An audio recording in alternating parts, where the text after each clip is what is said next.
আমেরিকার president Donald ট্রাম্পকে অপসারণের এবার দাবি উঠছে। জোরালো দাবি কিন্তু এবার তুলছেন সেখানকার মানুষজন।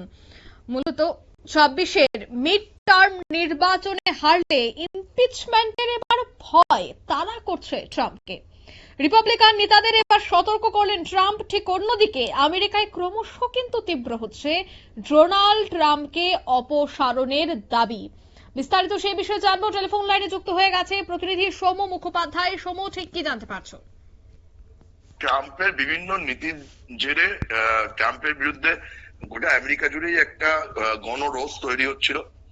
মূলত অভিবাসন নীতি এবং যে সরকারি সাহায্য যেগুলো ছিল খাদ্য প্রকল্পে, সেটা তুলে নেওয়ার পরেই ট্রাম্পের প্রতি সাধারণ জনগণের একটা রোষ তৈরি হচ্ছিল।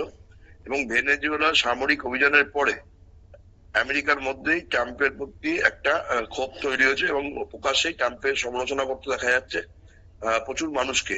এই অবস্থায় দাঁড়িয়ে 2026 সালে মিড টার্ম নির্বাচন আছে আমেরিকার বিভিন্ন জায়গায়। সেখানে যদি হেরে যায় ট্রাম্পের দল রিপাবলিকানরা, তাহলে ট্রাম্পকে প্রেসিডেন্ট পদ থেকে সরানোর জন্য ইমপিচমেন্ট প্রক্রিয়া করা হবে বলেই ভয় মনে ধরেছে ডোনাল্ড ট্রাম্প, এবং এর জন্য তিনি আতঙ্কিত। আর সেটাই তিনি রিপাবলিকান পার্টির সমস্ত সদস্যদের সাথে আলোচনা করেছেন। ক্ষমতাসীন রিপাবলিকান দলের সদস্যরা যাতে মিড টার্ম নির্বাচনে কোনোভাবেই গা ছাড়া মনোভাব না দেন এবং নির্বাচনে রিপাবলিকান দলকে জয়ী করার জন্য সর্বত চেষ্টা করেন, সেটাই তিনি আবেদন জানান। কারণ তার দাবি যে যদি মিড টার্ম নির্বাচনে রিপাবলিকান পার্টি হেরে যায়, তাহলে যেন তেন প্রকারেণ ট্রাম্পকে ইমপিচমেন্ট করার জন্য চেষ্টা চালাবে ডেমোক্র্যাটরা। এই বিষয়টি নিয়ে রিপাবলিকান নেতাদের সতর্ক থাকতেও তিনি বলেছেন। ওয়াশিংটন হাউসে রিপাবলিকান সেনেটারদের নিয়ে একটা বৈঠক করেছিলেন ট্রাম্প। সেইখানে তিনি পরিষ্কার বলেন যে মধ্যবর্তী নির্বাচন আমাদের জিততেই হবে, কারণ আমরা যদি না জিতি তাহলে ডেমোক্র্যাটরা আমাকে ইমপিচ করার জন্য নানা কারণ খুঁজে বার করবে। দেখো, নভেম্বর মাসে মধ্যবর্তী নির্বাচন বা মিড টার্ম নির্বাচন হবার কথা ইউএসএ তে। তার আগে প্রেসিডেন্ট পদ কোনোভাবেই ট্রাম্পের যাওয়ার কথা না। কিন্তু যদি মিড টার্ম নির্বাচনে মার্কিন কংগ্রেসের রিপাবলিকান পার্টি সংখ্যাগরিষ্ঠতা হারায়, তাহলে ডেমোক্র্যাটরা চাপ বা মার্কিন প্রেসিডেন্ট পদ থেকে ডোনাল্ড ট্রাম্পকে ইমপিচমেন্ট প্রক্রিয়ার মধ্যে দিয়ে সরে যেতে হবে। আর তাহলে কিন্তু একটা আমেরিকায় অচলাবস্থা তৈরি হয় বলেই ট্রাম্প দাবি করে। যেটা জানা যাচ্ছে যে আসন্ন মধ্যবর্তী নির্বাচনে মার্কিন কংগ্রেসের নিম্ন হাউস যেটা রয়েছে, হাউস অব রিপ্রেজেন্টেটিভ, সেখানে 435টা আসন এবং সেনেটের 100টি আসন রয়েছে, মানে মোট 535টি আসন।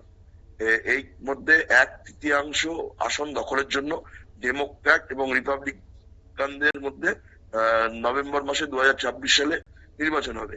এবং সেখানে যদি ট্রাম্পের দলের সেনেটারদের হার হয়, তাহলে কিন্তু ট্রাম্পের পক্ষে মার্কিন প্রেসিডেন্ট পদে থাকা আর বেশি দিন সম্ভব হবে না। ইতিমধ্যেই মাদুরোকে গ্রেপ্তার করার জন্য ট্রাম্পের ইমপিচমেন্টের দাবি উঠতে আরম্ভ করে দিয়েছে। সোমবারই মেরিল্যান্ডে ডেমোক্রেটিক পার্টির সেনেটর এপ্রিল ম্যাকক্লেইন তিনি ভেনেজুয়েলায় ট্রাম্প যে সামরিক অভিযান চালিয়েছে তার তীব্র নিন্দা করে অবিলম্বে ইমপিচ করার জন্য আবেদন জানিয়েছে। অন্যদিকে ক্যালিফোর্নিয়ার সেনেটর স্কট ওয়েনারও এই ঘটনার নিন্দা করে ট্রাম্পের ইমপিচমেন্ট দাবি করেছেন। ফলে ডেমোক্র্যাট যে সেনেটররা কিন্তু বিভিন্ন দিক থেকেই ট্রাম্পকে ইমপিচমেন্ট করার চেষ্টা চালাচ্ছে। এবার যদি মিড টার্ম নির্বাচনে রিপাবলিকানরা হেরে যায়, তাহলে কিন্তু ট্রাম্পের অপসারণ খুব তাড়াতাড়ি হতে পারে বলেই মনে করা হচ্ছে। অঙ্কিতা, একদমই ধন্যবাদ।